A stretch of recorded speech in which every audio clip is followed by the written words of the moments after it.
If you like what I do, consider joining my channel or donating to my coffee. Links in the description. So, you beat Silksong, got through all 3 acts, took out the final boss, and got the true ending. I bet you're feeling pretty proud of yourself. And you should. Not many people have done that. Sure, plenty have tried, but you're one of the select few who actually pulled it off. As of this recording, Silksong has sold 3.2 million copies on Steam, and only 13.4% of players have reached the true ending. That's roughly 428,800 people. And now, you're part of that elite group. And among that elite, there's a segment of players who probably don't even call themselves Metroidvania fans. I'd wager quite a few of you never touched a Metroidvania before hopping aboard the Silksong hype train. And now that you've finished the game, you want more. More fast-paced combat, more precision platforming, more rich exploration, more stunning art design. Well, I'm here to tell you, you're not gonna find it. Not all in one place anyway. There's a reason Silksong was so hyped. It's a one-of-a-kind, the total Metroidvania package. And outside of its predecessor, you're unlikely to find another game that delivers everything Silksong does. But fret not. While no Metroidvania nails every aspect as well as Silksong, plenty deliver on its best parts, and some even outshine it. And that's what this video is all about. Hey, I'm the Metroidvania Guru, and today I'm dissecting Silksong's DNA, combat, platforming, exploration, and matching each strand with a game that scratches that specific itch. Combat. Silksong's combat is fast, fluid, and deeply expressive. Hornet's needle strikes feel snappy and precise, with just enough wind-up to reward timing. You're constantly dancing between aggression and evasion, chaining attacks, parries if you're a Chad, and movement into a rhythmic flow. Add in customizable tools, enemy variety, and boss design that demands adaptability, and you've got a combat loop that's as addictive as it is elegant. Here are 3 games that deliver combat with similar flair. Prince of Persia: The Lost Crown. This one surprised a lot of people. It's a mainstream title with Metroidvania bones, and its combat is tight, responsive, and combo-rich. You've got parries, dodges, and timed-based powers that let you control the battlefield with finesse. It's not as moody as Silksong, but the combat depth is legit. And as an added bonus, this game also has amazing platforming. 9 Souls. Think Hollow Knight meets Sekiro. You've got deflections, charge strikes, and a cheese system that rewards patience and precision. Combat is deliberate, speedy, and stylish, with boss fights that feel like epic duels. It's just as speedy as Silksong, and the tension and payoff are just as satisfying. And if you specifically want to be challenged, many people consider 9 Souls to be much more difficult than Silksong, especially its true final boss. Thankfully, the game comes with a bevy of accessibility options for those who like to turn down the temperature. And like Silksong, 9 Souls has a cute exterior with a very dark storyline. Probably one of the best stories in a Metroidvania. Crowsworn. This one hasn't released yet, but I wanted to put it on your radar. Crowsworn wears its Hollow Knight inspiration proudly, and it delivers. Combat is fast, flashy, and built around chaining melee, ranged, and mobility tools. You can dash, shoot, slash, and juggle enemies mid-air like this were a 2D Devil May Cry. Check out the demo if you're curious. Platforming. Silksong's platforming is a masterclass in momentum and precision. Hornet's movement is snappy and responsive, with verticality, wall clings, pogo bounces, and that awesome mid-air needle dash that makes traversal feel like choreography. The game constantly challenges you to string together jumps, dodges, and attacks in tight spaces, and when you nail a sequence, it feels incredible. Here are some games that deliver platforming with similar finesse. Bow: Path of the Teal Lotus. Elegant, floaty movement meets mythic Japanese aesthetics. Bow's traversal is built around rhythmic jumps, dashes, and an infinite pogo mechanic that allows you to earn extra jumps by striking enemies and environmental objects. It's less twitchy than Silksong, but the flow state is real. And much like Silksong, the game's character designs are adorable. Eterna Noctis. This one's for the hardcore platforming crowd. Brutal gauntlets, razor-sharp controls, and a skill ceiling that demands mastery. If you thought Silksong's platforming was tough, you ain't seen nothing yet. Eterna Noctis will test your limits, both in platforming and combat. This is one of the tougher Metroidvanias out there, so Silksong players should feel pretty comfy here. And if the challenge is too steep, Eterna Noctis has difficulty options to choose from.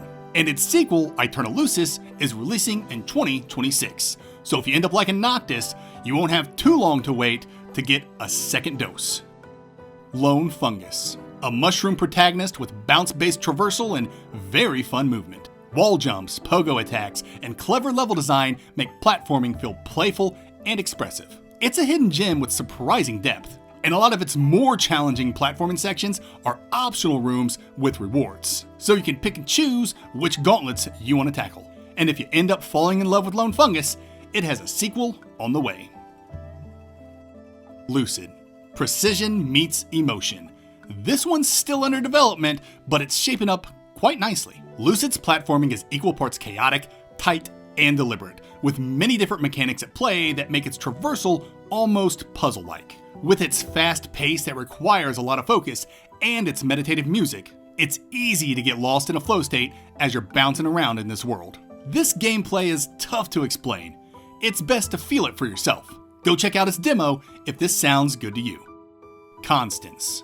Easily my most anticipated Metroidvania of 2025, Constance is stylized, surreal, and built around momentum. Its platforming is fluid, fast, and dreamlike, with mechanics that reward experimentation and flow. Keep Constance on your radar because its movement system is shaping up beautifully. Almost as beautifully as its art direction. Exploration. Silksong's world is a layered labyrinth, mysterious, interconnected, and brimming with secrets. Every path feels intentional, every detour rewarding. Whether you're discovering secret biomes, unlocking unexpected shortcuts, or stumbling into a hidden boss, exploration in Silksong is constantly rewarding curiosity and keen observation. The map unfolds like a living puzzle, and the joy comes from piecing it together. Here are 4 games that capture that same spirit of discovery, and just so happen to be personal favorites of mine in the genre. Astalon, Tears of the Earth. Retro visuals meet modern design in a tower full of secrets. You'll swap between characters to unlock new paths, uncover lore, and master a sprawling, non-linear map thanks to its unique key system that lets you unlock any door from any biome. It's dense, rewarding, and full of, wait, I can go there now? Moments. If you like secrets, shortcuts hidden in plain sight, and feeling like you're exploring places where you shouldn't, Astalon's got you covered. Void Rot. A cosmic Metroidvania with haunting atmosphere and cryptic world building. Exploration is slow and deliberate, filled with strange NPCs, hidden mechanics, and a non-linear world that makes every player's journey feel unique. If you loved Silksong's surprises and mysteries, Void Rot will definitely pull you in. Haiku the Robot. Clean pixel art, chill vibes, and a surprisingly deep and non-linear world. You'll uncover upgrades, secret zones, and quirky characters as you map out a post-apocalyptic robot society. It's less intense than Silksong, but the exploration loop is tight and satisfying. Afterimage. Gorgeous hand-painted visuals and a massive interconnected world. Explorations built around ability gating, combat and platforming challenges, and a ton of environmental storytelling. Though, critics consider the game's story convoluted at best and nonsensical at worst. Regardless, if exploring is your thing, there's a lot to see and discover in this game's non-linear journey. It's one of the closest matches to Silksong's scale and aesthetic ambition. Art and mood. Silksong isn't just a game, it's a mood. Its hand-drawn visuals, adorable character designs, haunting score, and layered environments create a world that feels alive, mysterious, and emotionally resonant. Every frame is crafted with care, every sound designed to pull you deeper into its melancholy beauty. If that immersive tone is what hooked you, these games will speak your language. Kyle Thompson Games. Kyle's games are whimsical, hand-drawn, and quietly profound. Each title features expressive animation, soft palettes, and a gentle soundtrack that builds emotional resonance. Islets in particular captures that Silksong-style charm, a cute world full of darkness, secrets, and incredibly adorable and funny NPCs. If you love Silksong's visual warmth and tonal balance, Kyle's work is a cozy, heartfelt next step. Momodora, Reverie Under the Moonlight, and Moonlit Farewell. Gothic charm meets fluid animation and a somber tone. These games offer tight gameplay wrapped in amazing pixel art and a soundtrack that drips with atmosphere. Reverie is a classic, and Moonlit Farewell refines the formula beautifully. There's just something captivating about beautiful worlds brimming with evil and cuteness. Eastic. One look at Eastic and it's clear where its inspiration comes from. But don't write it off as just another Hollow Knight clone. It's surprisingly fun, with a fleshed out world full of intriguing lore and layered mysteries. And let's be honest, there's something irresistible about a hand-drawn world steeped in wickedness, encroaching doom, and delightfully weird and adorable NPCs. Lore and world building.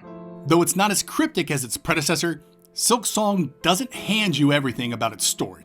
Through cryptic NPCs, item and hunter's journal entries, hidden memories, and environmental clues, Silksong invites you to discover and interpret rather than consume. The mystery is part of the magic, and the lore unfolds like a puzzle you're never quite sure you've solved. If that slow burn storytelling and atmospheric depth kept you hooked, these games will feel right at home. And as an added bonus, each one packs a serious challenge for a little extra Silksong flavor.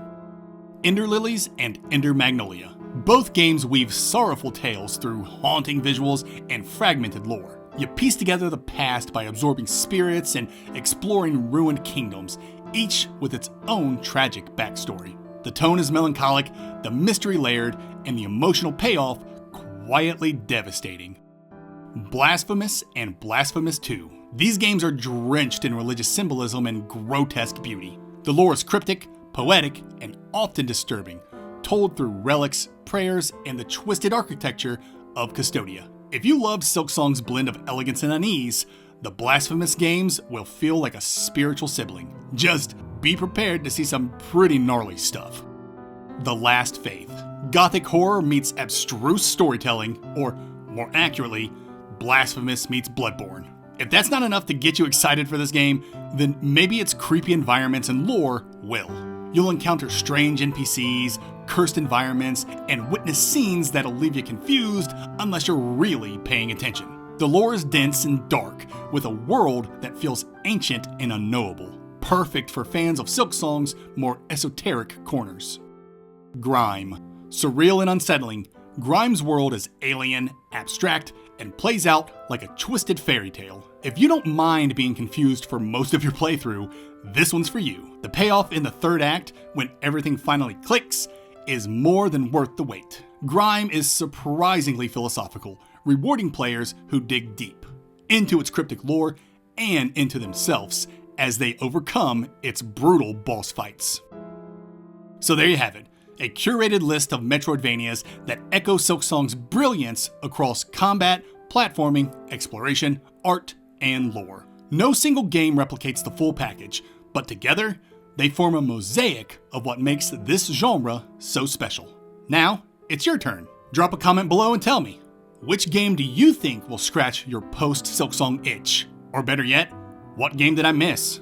If you enjoyed this breakdown, hit that like button to let the algorithm know you're a certified Metroidvaniaer. And while you're there, subscribe for more deep dives, reviews, and top 10s. And if you really want to support the channel, share this video with a fellow Farloom survivor. Until next time, later nerds.